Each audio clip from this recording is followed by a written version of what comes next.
Bangla Presidency কোন কোন এলাকা নিয়ে গঠিত ছিল? বাংলা, বিহার, উড়িষ্যা, মধ্যপ্রদেশ ও আসামের কিছু অংশ নিয়ে বাংলা প্রেসিডেন্সি গঠিত হয়েছিল। বঙ্গভঙ্গ রদ করা হয় কখন? ১৯১১ সালের ১২ ডিসেম্বর।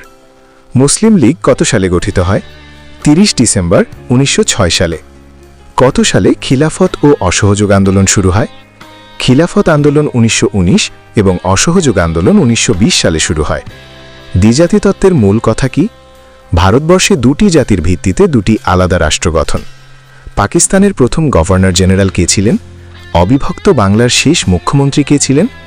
অবিভক্ত ভারতের শেষ মুখ্যমন্ত্রী ছিলেন হোসেন শহীদ সোহরাওয়ার্দী। তমদ্দুন মজলিস কত সালে গঠিত হয়? ১৯৪৭ সালের ১ সেপ্টেম্বর। কার নেতৃত্বে তমদ্দুন মজলিস গঠিত হয়? ঢাকা বিশ্ববিদ্যালয়ের তরুণ অধ্যাপক আবুল কাশিমের নেতৃত্বে তমদ্দুন মজলিস গঠিত হয়। এলএফও এর পূর্ণরূপ কি? এলএফও এর পূর্ণরূপ হল লিগ্যাল ফ্রেমওয়ার্ক অর্ডার। কত সালে বাংলাকে পাকিস্তানের রাষ্ট্রভাষা হিসেবে স্বীকৃতি দেওয়া হয়? ১৯৫৬ সালে। ১৯৫৪ সালের নির্বাচনে যুক্তফ্রন্ট কত দফা ঘোষণা করে? ২১ দফা ঘোষণা করে। যুক্তফ্রন্টের ২১ দফার প্রথম দফা কী ছিল? যুক্তফ্রন্টের ২১ দফার প্রথম দফা ছিল বাংলাকে পাকিস্তানের অন্যতম রাষ্ট্রভাষা হিসেবে স্বীকৃতি দান। ১৯৫৪ সালের প্রাদেশিক নির্বাচনে যুক্তফ্রন্ট কতটি আসন লাভ করে? ২২৩টি। ১৯৫৪ সালের প্রাদেশিক নির্বাচনে মুসলিম লীগ কতটি আসন লাভ করে? ১৯৫৪ সালের ৬ দফার প্রথম দফা কী ছিল? ঐতিহাসিক লাহোর প্রস্তাবের ভিত্তিতে পাকিস্তানকে একটি সত্যিকারা ফেডারেশন রূপে গড়তে হবে। তাতে পার্লামেন্টারি পদ্ধতিতে সরকার থাকবে, আইনসভাসমূহের সার্বভৌমত্ব থাকবে।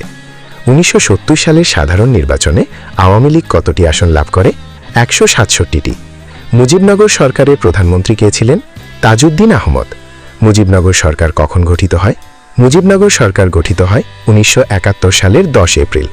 মুক্তিযুদ্ধের সর্বোচ্চ খেতাব কি? মুক্তিযুদ্ধের সর্বোচ্চ খেতাব বীরশ্রেষ্ঠ। বাংলাদেশের সাংবিধানিক নাম কি? গণপ্রজাতন্ত্রী বাংলাদেশ। বাংলাদেশের জাতীয় সংসদের বর্তমান সদস্য সংখ্যা কত? বাংলাদেশের জাতীয় সংসদের বর্তমান সদস্য সংখ্যা ৩৫০টি, সাধারণ আসন ৩০০টি এবং সংরক্ষিত নারী আসন ৫০টি। কত তারিখে সংবিধান কার্যকর হয়? ১৯৭২ সালের ১৬ ডিসেম্বর। বাংলাদেশের সংবিধানের সর্বশেষ সংশোধনী কততম? ১৭তম সংশোধনী। কখন আন্তর্জাতিক যুদ্ধ অপরাধ ট্রাইব্যুনাল গঠন করা হয়? আন্তর্জাতিক যুদ্ধ অপরাধ ট্রাইব্যুনাল গঠন করা হয় ২০১০ সালের ২৫ মার্চ। কখন আন্তর্জাতিক যুদ্ধ অপরাধ ট্রাইব্যুনাল কার্যক্রম শুরু করে? আন্তর্জাতিক যুদ্ধ অপরাধ ট্রাইব্যুনাল কার্যক্রম শুরু করে ২০১০ সালের ২৬ জুলাই। বাকশাল BAKSAL এর পূর্ণরূপ কি? বাংলাদেশ কৃষক শ্রমিক আওয়ামী লীগ। বাংলাদেশ কৃষক শ্রমিক আওয়ামী লীগ। কোন দাবিকে বাংলার ম্যাগনা কার্টা বলা হয়? ১৯৬৬ সালের ৬ দফা দাবি বা কর্মসূচিকে বাংলার ম্যাগনা কার্টা বলা হয়। আগরতলা ষড়যন্ত্র মামলার আসামি ছিলেন কতজন? আগরতলা ষড়যন্ত্র মামলার আসামি ছিল ৩৫ জন, শেখ মুজিবুর রহমান সহ। আগরতলা মামলার প্রধান আসামি কে ছিলেন? জাবি ২০১৬, ২০২০ ডিগ্রি। আগরতলা ষড়যন্ত্র মামলার প্রধান আসামি ছিলেন শেখ মুজিবুর রহমান। ৬৯-এর গণ অভ্যুত্থানে কারা নিহত হন? ৬৯-এর গণ অভ্যুত্থানে আসাদ, ডক্টর শামসুজ্জোহা, মতিউর রহমান নিহত হন। বাংলাদেশের পতাকা প্রথম কোথায় উত্তোলন করা হয়? বাংলাদেশের পতাকা প্রথম ঢাকা বিশ্ববিদ্যালয়ের বটতলার এক ছাত্র সমাবেশে উত্তোলন করা হয়। ৩ জুন পরিকল্পনা কি? ভারতের শাসনতান্ত্রিক সমস্যার সমাধানের জন্য স্যার স্ট্যাফোর্ড ক্রিপসের নেতৃত্বে গঠিত পরিকল্পনাই হল ৩ জুন পরিকল্পনা। পূর্ব বাংলার প্রথম গভর্নর কে ছিলেন? পূর্ব বাংলার প্রথম গভর্নর ছিলেন স্যার ফ্রেডরিক চালমার্স বোর্ন। যুক্তফ্রন্ট কত সালে গঠিত হয়েছিল? ৪ ডিসেম্বর ১৯৫৩ সালে। লাহোর প্রস্তাব কি? ১৯৪০ সালে অনুষ্ঠিত লাহোর অধিবেশনে উপমহাদেশের উত্তর, পশ্চিম ও পূর্বাঞ্চলীয় মুসলিম সংখ্যাগরিষ্ঠ এলাকাসমূহের মুসলমানদের জন্য স্বতন্ত্র রাষ্ট্রসমূহ গঠনের সিদ্ধান্ত, আঞ্চলিক স্বাধিকার, আত্মনিয়ন্ত্রণ অধিকার ও সার্বভৌমত্ব অর্জন সংক্রান্ত প্রস্তাবই হল লাহোর প্রস্তাব। জাতীয়তাবাদের জনককে? জাতীয়তাবাদের জনক নিকোলো ম্যাকিয়াভেলি। জাতীয়তার ৩টি উপাদানের নাম লেখো। ভৌগোলিক ঐক্য, বংশগত ঐক্য, ভাষা ও সাহিত্যের ঐক্য প্রভৃতি। খ বিভাগ, যে কোনো ৫টি প্রশ্নের উত্তর দাও। বঙ্গভঙ্গ কেন রদ করা হয়েছিল?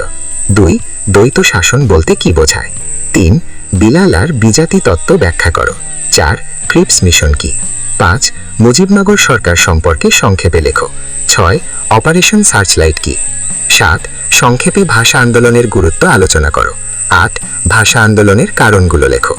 ৯ ৬ দফা দাবিকে বাঙালির ম্যাগনা কার্টা বলা হয় কেন? 10 1969 সালের গণ অভ্যুত্থানের কারণ বর্ণনা করো। 11 বাংলাদেশের সংবিধানের মূল নীতি বলতে কি বোঝায়। 12 বাংলাদেশের জাতীয় সংসদের গঠন ও কার্যাবলী সম্পর্কে সংক্ষেপে লেখো। 13 বাংলাদেশের সংবিধানের সংশোধন পদ্ধতি আলোচনা করো।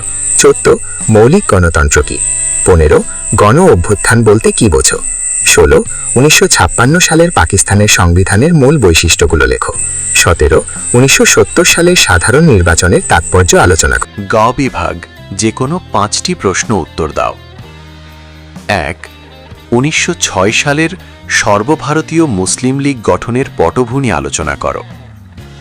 2 1935 সালের ভারত শাসন আইনে প্রবর্তিত প্রাদেশিক স্বায়ত্তশাসনের কার্যকারিতা আলোচনা করো। 3 1940 সালের লাহোর প্রস্তাবের গুরুত্ব ও ফলাফল আলোচনা করো। 4 লাহোর প্রস্তাবের প্রধান বৈশিষ্ট্যসমূহ বর্ণনা করো। তুমি কি মনে করো লাহোর প্রস্তাবের মধ্যে বাংলাদেশের ছিল?